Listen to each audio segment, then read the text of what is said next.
O sistema nervoso é constituído pelo cérebro, espinal medula e nervos periféricos. Em termos gerais, o cérebro é constituído pelo tronco cerebral, diencéfalo, hemisférios cerebrais e cerebelo. As unidades básicas do sistema nervoso são os neurónios e as células da glia.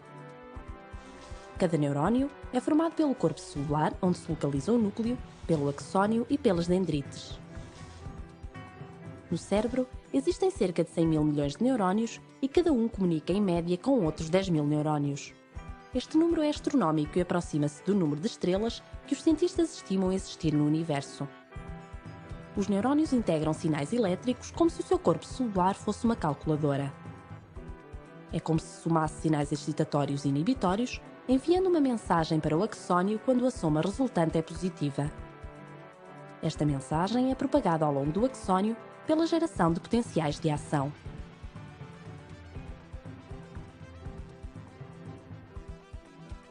Mas afinal, o que é um potencial de ação?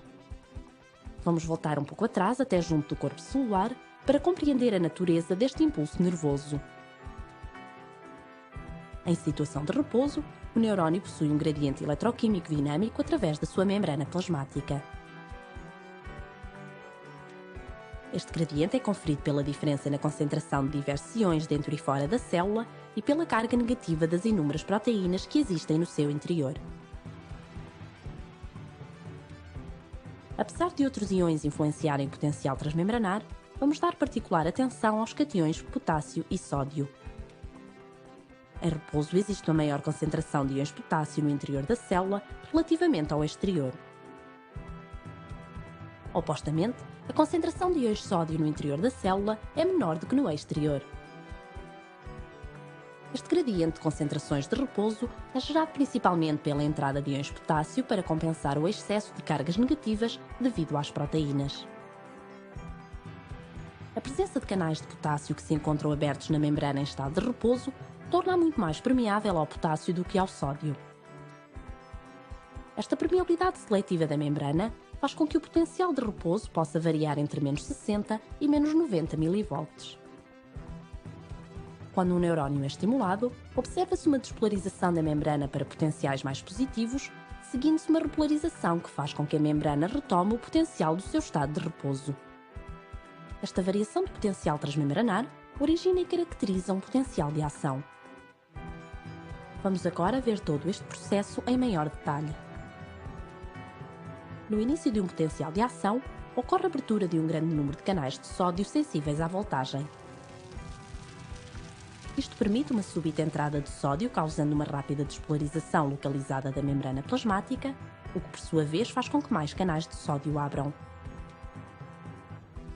À medida que a membrana despolariza, registra-se também a abertura progressiva de alguns canais de potássio sensíveis à voltagem.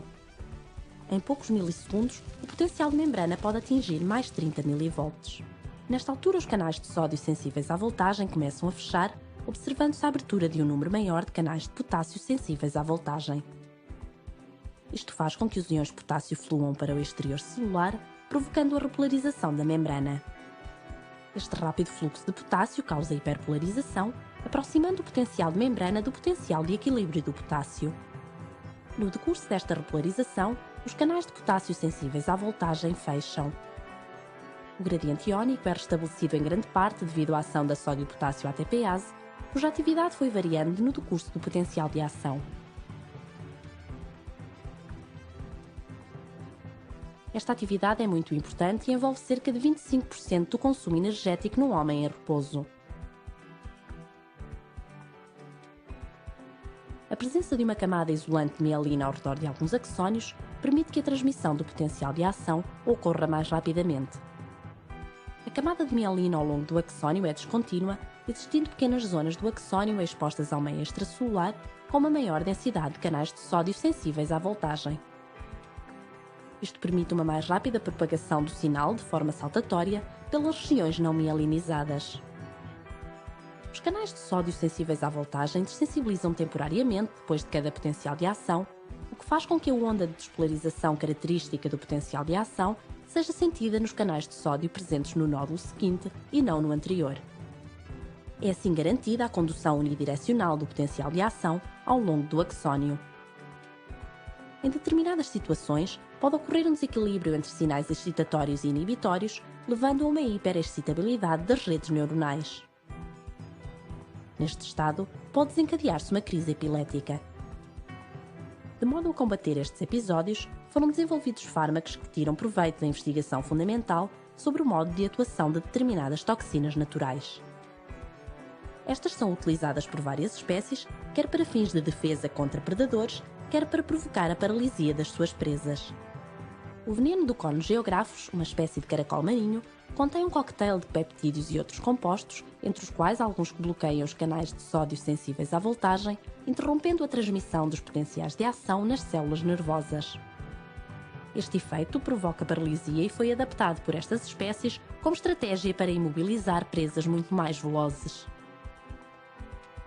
No caso do peixe-bola, uma toxina, a tetrodotoxina ou TTX, é usada para fins de defesa.